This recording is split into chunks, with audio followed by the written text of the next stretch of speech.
मतलब ये मेरा पर्सनल भी एक्सपीरियंस है इस अमल के बारे में। तो आपसे ये रिक्वेस्ट है कि जनाब आप जब नमाज फर्ज पढ़ लेते हैं और आयतुल कुर्सी पढ़ते हैं, तो बस जब आप इस आयत पर पहुंचते हैं वला याऊदुहु हिफ्ज़ुहुमा, वला याऊदुहु हिफ्ज़ुहुमा, तो इस आयत को आपने 7 टाइम्स पढ़ना।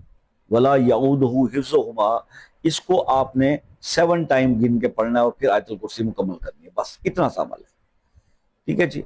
और उसको अपने सीने पे दम कर ले।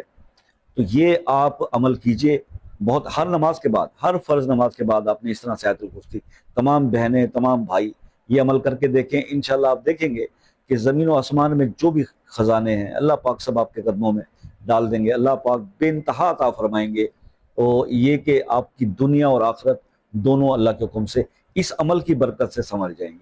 मजीद शॉर्ट टाइम के अंदर वीडियो बनाता हूँ तो आप कुछ चीज़ें बताने से रह भी जाती हैं, तो वो अगर आप उस पर